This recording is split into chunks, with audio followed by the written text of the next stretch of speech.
the guests we've got tonight are people who are working on the ground in those countries. They're not actually here to negotiate, so this is a chance to find out about the impact of climate change in their countries, and perhaps in other countries it will be similar. I don't know. I hope they'll tell us that. I'll just start by telling you we've had a couple of events here today. One of them that there's a lot of pressure in Australia. We all thought Australia was going to be the good guys after the change of government when they were going to sign on to Kyoto, sign up to the widely accepted climate change agreement, which they have done, but now the Australian government is saying that it needs more time and information before committing itself to cutting emissions for 2020. And many people are saying, why do you need more time? You've signed on, the evidence is clear. So Australia's not quite as wonderful as we all thought. We're waiting to see what the delegation will say tomorrow and Monday. And the other interesting piece of news is that the daily award that the NGO community gives to the evildoers, as George Bush would say, the bad countries who seem to be wrecking the agreement. Canada is today's bad boy. They get first prize for being worst, for demanding absolute binding emissions targets for developing as well as developed countries, in what everyone here, certainly all the NGOs and many of the delegates, see as a clear attempt to sabotage progress at Bali. And it might be pointed out that Canada's emissions per head are actually 5 times higher than those in China. So Canada's in a little bit of disgrace. We'll see what they have to say. I'm sure they'll have a press conference quite soon. So that's just a couple of items from today, and now we get to the real business at hand, which is our 2 visitors. Euster Kibuna, who works with an NGO in Tanzania, which is the Environmental Protection and Management NGO, and Bimal Regmi from Nepal, who works with an NGO called LIBIRD. Is that how I pronounce it? Right, LIBIRD. Local Initiatives for Biodiversity, Research and Development. The reason we're very pleased they're here is that developments seem to be, you may not agree with this, so it's one of the points you can correct me on, but it did look at the turn of the century as though there was hope. The development had gone up the international agenda. There was a sense of international injustice that people might commit money and resources to help countries get out of poverty, and that was symbolized in the Millennium Development Goals. And then suddenly, or it seems suddenly, along has come climate change. And climate change seems to be threatening the very basis of development, and perhaps threatening all the resources that were promised by the richer countries, because their priority is now climate change. So let's see, if that's just my analysis, let's see what we get. So let's start with you, Euster Kibuna, and perhaps you could just tell us first of all what the perceptions of people are.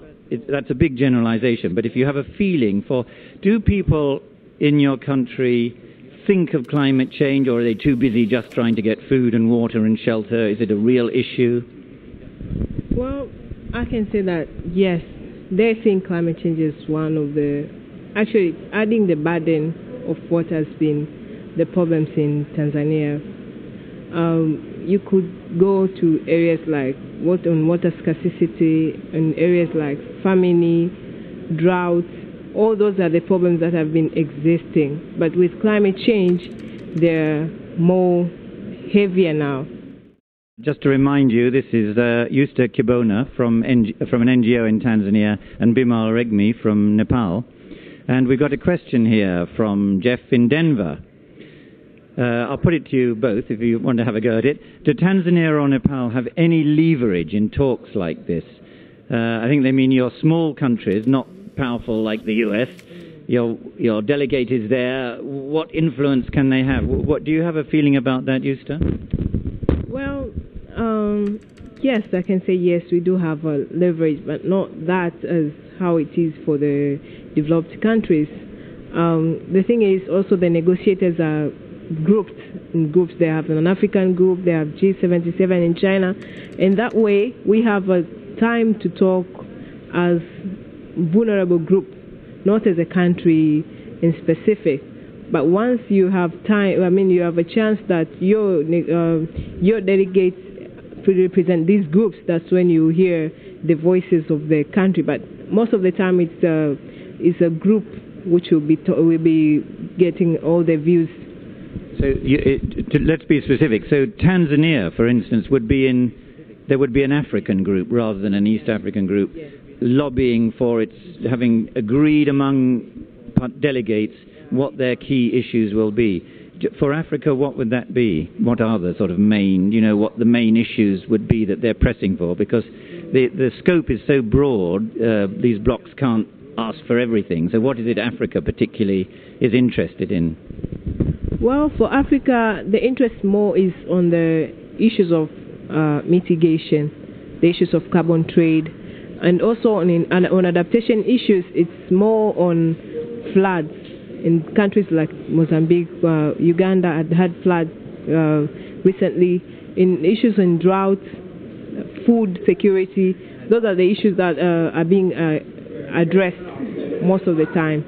Yeah. And transfer of technology, would that be a sort of African demand in general for the group? Yeah, they have that group. They are discussing also about the transfer of technology, and actually that's where we were insisting that it should be a friendly technology, technology that can be used with the poor people, because we're talking about poor people who are suffering from these climate change impacts. So we need technologies that they will be able to use. And, yeah. Okay, questions are now coming in. Anurada from Sri Lanka. What can Northern do to make an impact on the lives of regular citizens in southern countries? Do you want to have a go at that one? Oh, well, Actually, the northern countries are the countries who really are the main causes of this climate change issues. And the southern countries, especially the least developed countries, poorer countries, have to bear the impact of climate change. So the northern countries should bear this responsibility, should be honest and take the responsibility. And it's not, as I have told earlier, that it's not compensation, rather it's an equity issue. They have to really pay for what they have been they have done in the past, and they should be honest and they should commit themselves so that they have to help these poorer communities living in these least developed countries. That's the hope. Let's hope. Here's another one. Let me throw them at you as they come in, because part of this exercise is not just bringing you interesting and important people, but to give you the chance to interact and put your questions. So Anna from London says, what response have you had so far from developed countries? Are they keen to talk?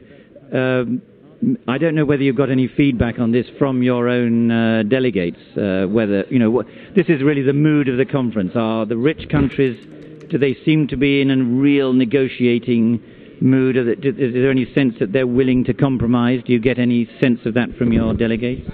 Well, I can say I can refer to what your opening statements were. These people, they're delaying the process of negotiations. That's the thing. If Australians, they have been in UNFCCC for that long, and still they're asking for more time to see on what step they can take, means it's delaying the process. Yeah, well, it's. Do you want to answer that one, or you have a sense from your delegation? Comparing to the past, the developed countries have realized, they have come to the realization that they are the main cause of it. So they are coming to the negotiation. They have some kind of commitment, but that commitment is not enough. They are doing the partial commitment. Still, they are thinking about themselves. So they have to really fully commit that they are going to pay, or they are going to help the poorer countries.